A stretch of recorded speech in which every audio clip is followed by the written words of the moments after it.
Good morning friends and नमस्कार। मैं हूं शिवम सिंघल, एग्री ट्रेनर, और स्वागत करता हूं आप सभी लोगों का एक बार फिर से हमारे एग्री ट्रेनिंग प्रोग्राम में। दोस्तों, आज हम लोग बात करने वाले हैं एक बहुत ही इंपॉर्टेंट फसल की, जो कि है मटर की फसल। और हम समझेंगे कि वेस्टीज के एग्री प्रोडक्ट्स को किस प्रकार से स्टेप बाय स्टेप इस फसल में हम लोग यूज़ कर सकते हैं। इससे पहले कि हम स्टार्ट करें, अगर आपने चैनल को सब्सक्राइब नहीं किया है तो सब्सक्राइब कर लीजिए, बेल आइकन को प्रेस कर लीजिए ताकि नोटिफिकेशंस आपको मिलते रहें। आइए स्टार्ट करते हैं कुछ बेसिक्स के साथ।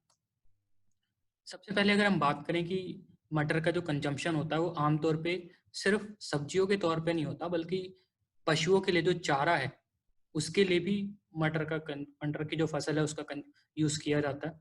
और बहुत ही पौष्टिक चारा माना जाता है मटर की फसल को पशुओं के लिए।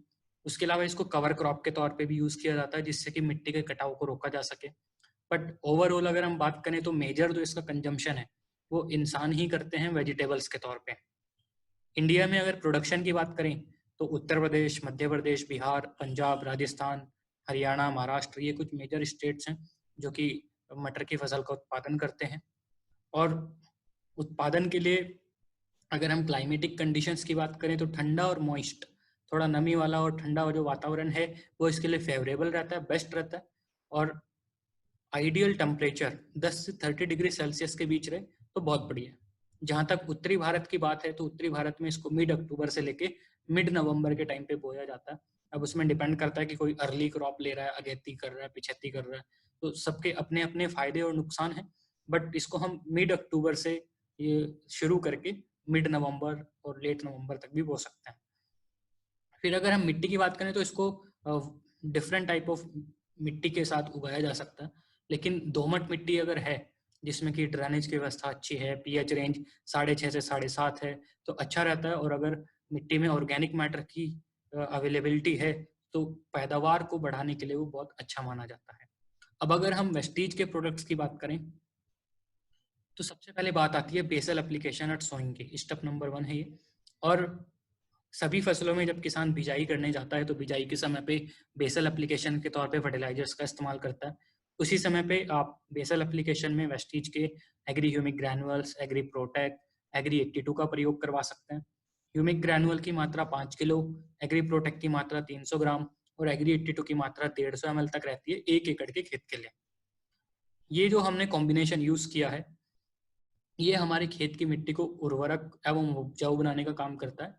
और ये भी हम लोग समझ सकते हैं कि अगर कोई फर्टिलाइजर भी वहाँ पे डाल रहा था उसके साथ मिला के भी डाल सकते हैं, उसकी मात्रा को कम भी कर सकते हैं। कोई व्यक्ति अगर शुरुआत में खेत तैयार करते समय कंपोस्ट या गोबर की खाद डाल रहा था उसके साथ मिला के भी हम इसका प्रयोग कर सकते हैं।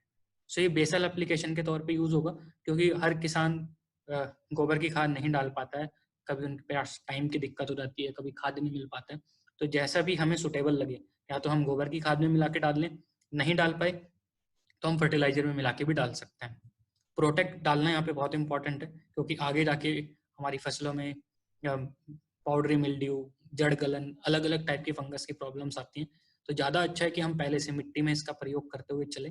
और मिट्टी में अगर नहीं भी कर पाए हैं, बाई चांस आप यहाँ पे सिर्फ ह्यूमिक ग्रैनुअल और 82 यूज कर रहे हो, तो एटलीस्ट सीड ट्रीटमेंट में इसका प्रयोग हम जरूर करें। सो स्टेप नंबर 2 है सीड ट्रीटमेंट। सीड ट्रीटमेंट में बात आती है कि हम मटर के बीज का अगर बिजाई करने जा रहे हैं तो उसको ह्यूमिक और प्रोटेक्ट के साथ उपचारित कर लें। ह्यूमिक की मात्रा 5 ml प्रति किलो रहती है और प्रोटेक्ट की मात्रा 5 ग्राम प्रति किलो रहती है। ये हमारे बीजों के जर्मिनेशन को इम्प्रूव करने का काम करेगा, साथ ही साथ हमारी फसल को फंगल इन्फेक्शन से बचाने में सहायता करेगा। सो मिट्टी में अगर आप शुरुआत में प्रोटेक्ट नहीं भी डाल पाए थे तो कम से कम बीज उपचार में जरूर करें, क्योंकि आगे जाके जड़ गलन या अन्य प्रकार की जो समस्याएं हैं वो बहुत ज्यादा आती हैं मटर की फसल में। तो ये एक बहुत इंपॉर्टेंट स्टेप है मटर के लिए। इसके बाद स्टेप नंबर 3 है, जो कि है 20 to 30 डेज आफ्टर सोइंग। सो ये एक रेंज है जहाँ पे आप 20 से 30 दिन की फसल पे अपने प्रोडक्ट्स का प्रयोग कराएंगे। और यहाँ पे आप एग्री ह्यूमिक, एग्री गोल्ड और एग्री 82 का प्रयोग करवा सकते हैं। अगर आप स्प्रे करवाने जा रहे हैं तो 15 लीटर के टैंक से आप 30 ml humic, 20 gram gold, 10 ml 82 इनका प्रयोग करवा सकते हैं। और हमें ध्यान रखना चाहिए कि ये वाला जो स्प्रे होता है ये तभी होता है जब हमारी फसल की निडाई गुड़ाई हो चुकी हो। निडाई गुड़ाई हो चुकी हो, हालांकि मटर की फसल ज़्यादातर बारिश के ऊपर निर्भर रहती है किसानों की, लेकिन अगर हम सिंचाई भी कर रहे हैं तो तब तक वहाँ पे सिंचाई हो चुकी हो, उसके 2 से 3 दिन बाद जब खेत चलने लायक हो जाए, मिट्टी पैरों में ना चिपके, तब हम इसका स्प्रे करवा सकते हैं। अगर कोई व्यक्ति स्प्रे में प्रयोग नहीं करना चाहता है तो इस टाइम पे यूरिया भी डाला जाता है, उसके साथ मिला के भी इनका प्रयोग कर सकता है। 1 एकड़ के लिए 250 ml ह्यूमिक, 100 ग्राम गोल्ड और 150 ml एग्री 80। और इवन अगर आप पानी के साथ भी डालना चाहते थे इरिगेशन में, वहाँ पे भी आप यही सेम डोज 1 एकड़ के लिए प्रयोग कर सकते हैं। ये वाला जो स्प्रे है ये मेनली हमारे फसल के लिए ग्रोथ बढ़ाने का काम करेगा। उसकी जो न्यूट्रिएंट अवेलेबिलिटी है, पोषक तत्व ज़्यादा से ज़्यादा पहुँचे पौधे की जड़ों तक, उसको बढ़ाने का काम करेगा। फसल की टॉलरेंस, किसी भी प्रकार का तनाव आता है, बायोटिक स्ट्रेस आते हैं, फसल में किसी प्रकार की बीमारी आने के चांस थे, तो फसल की टॉलरेंस पावर बढ़ाता है, इम्यूनिटी पावर बढ़ाता है, जिससे फसल में किसी प्रकार की कोई दिक्कत ना आए। इसके बाद बात आती है स्टेप नंबर 4 की, जब फसल 40 से 50 दिन की हो चुकी है और यहाँ पे हम नैनोटेक मॉस और 82 का प्रयोग करवा सकते हैं। 15 लीटर के टैंक से हमें स्प्रे करवाना है 30 ग्राम नैनोटेक, 20 ml मॉस और 10 ml 82।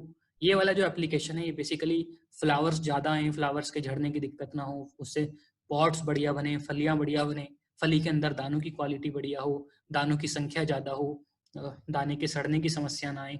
तो फ्लावरिंग फ्रूटिंग के लिए ये वाला स्प्रे बहुत इंपॉर्टेंट है। अब हमें सबसे इंपॉर्टेंट चीज़ ये समझनी है कि मैंने यहाँ पे 4 स्टेप डिस्कस किए हैं। मटर की जो फसल है वो 50 दिन में भी निकाली जा सकती है, 60 दिन में भी निकाली जा सकती है, 70-80 दिन में भी निकाली जा सकती है, 100-125 दिन में भी निकाली जा सकती है, डिपेंडिंग आप उसकी किस टाइम पे बिजाई कर रहे हैं और आप कौन सी वैरायटी लगा रहे हैं। सो फसल की जो मैच्योरिटी का टाइमिंग है वो अलग अलग है। सो इसलिए मैं ये कोशिश करके चल रहा हूँ कि शुरू के 40 दिनों में भी अगर आप ये स्प्रे कर लें या इन प्रोडक्ट्स का यूज़ कर लें तो आपको बहुत अच्छे रिजल्ट मिल जाएंगे। और अगर आपकी फसल 80-90 या 100 दिन की भी है तो आप थोड़ा थोड़ा इसके टाइमिंग को आगे भी शिफ्ट कर सकते हैं। ये 4 स्टेप भी हमने यूज़ कर लिए तो बहुत अच्छा रिजल्ट हमको मिल जाएगा। एंड आई होप कि ये ट्रेनिंग प्रोग्राम आपको अच्छा लगा होगा, आप इस नॉलेज को बहुत अच्छे से यूज़ कर पाएंगे। सो दोस्तों आज के लिए इतना ही, और आप हमारे साथ जुड़े रहिएगा, आगे भी हम इसी प्रकार के सेशन आपके लिए लेकर आते रहेंगे। बहुत बहुत धन्यवाद। Thank you very much and नमस्कार।